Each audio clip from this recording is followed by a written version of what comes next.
Trump குடும்பமும் குடியேறிகள் தானே நீதிமன்ற தடை உத்தரவின் பின்னணி. அமெரிக்காவில் ஒரு குழந்தை பிறந்து விட்டால் அந்த குழந்தைக்கு அந்த நாட்டினுடைய குடியுரிமை வழங்கப்பட்டுவிடும். பிறப்பின் அடிப்படையில் குடியுரிமை அப்படின்னு இதை சொல்லுவாங்க.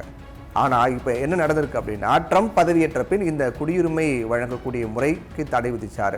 அதாவது பிறப்புரிமை அடிப்படையில் வழங்கப்படக்கூடிய குடியுரிமையை அதை நிர்வகித்து வராங்க இல்லையா, அந்த பிறப்பின் அடிப்படையிலான குடியுரிமை ரத்து அப்படின்னு அறிவிச்சிருக்காரு.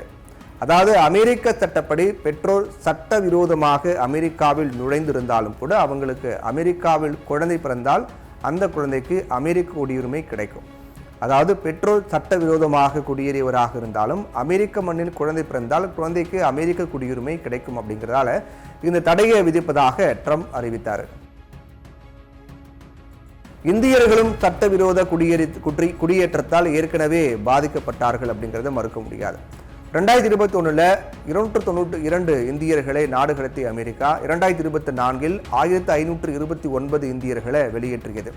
முக்கியமாக 2024 ஒவ்வொரு 6 மணி நேரத்திற்கு ஒரு இந்தியரை வெளியேற்றப்பட்டுள்ளதாக அமெரிக்கா தெரிவிக்கிறாங்க. நாடு கடத்தல் என்பது இரு நாடுகளுக்கு இடையே பேச்சுவார்த்தை நடத்தி அதிகாரப்பூர்வமாக வெளியேற்றப்படுவதுதான். ஆனால் ட்ரம்ப் பிறப்பித்த அதிரடி உத்தரவால் சட்டப்படி குடியேறிய பெற்றோரினுடைய குழந்தைகளுக்கும் குடியுரிமை மறுக்கப்படுகிறது. இந்நிலையில ட்ரம்பின் இந்த நிர்வாக உத்தரவுக்கு எதிராக அங்கு இருக்கக்கூடிய பெடரல் நீதிமன்றத்தில் வழக்கு தொடரப்பட்டது. வழக்கை விசாரித்த நீதிபதி என்ன உத்தரவு போட்டிருக்காரு அப்படின்னா, இந்த ட்ரம்பினுடைய உத்தரவுக்கு இடைக்கால தடை விதிச்சு உத்தரவிட்டிருக்காரு.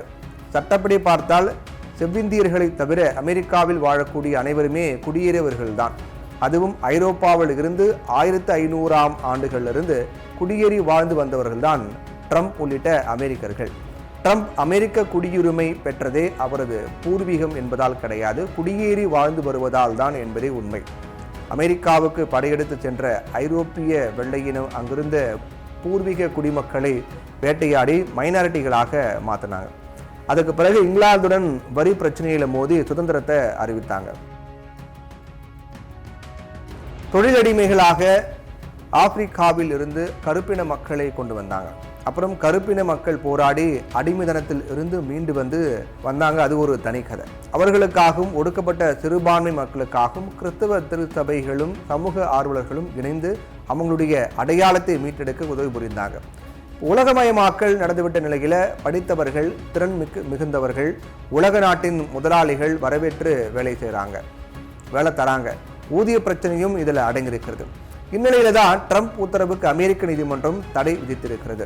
இதை எதிர்த்து ட்ரம்ப் மேல்முறையீடு செய்யவிருக்கிறார். நாம் ஏற்கனவே லென்ஸ் நிகழ்ச்சியில் சொன்ன மாதிரி ஸ்பீட் பிரேக் இல்லாமல் செல்லும் ட்ரம்ப்புக்கு நீதிமன்றம் கடிவாளமிட வாய்ப்பு இருக்கிறது அப்படின்னு நம்ம முன்கூட்டி தெரிவிச்சிருந்தோம். இப்போ அதுதான் நடந்திருக்கிறது. அமெரிக்கா ஒரு கூட்டாட்சி நாடு என்பதால் பல்வேறு மாகாணங்களும் வழக்கு தொடுத்திருக்காங்க. இந்த வழக்கில் நீதிமன்றம் எடுக்க போகக்கூடிய இறுதி முடிவு தான் ட்ரம்ப்புக்கு கிளைமேக்ஸாக இருக்க போகிறது.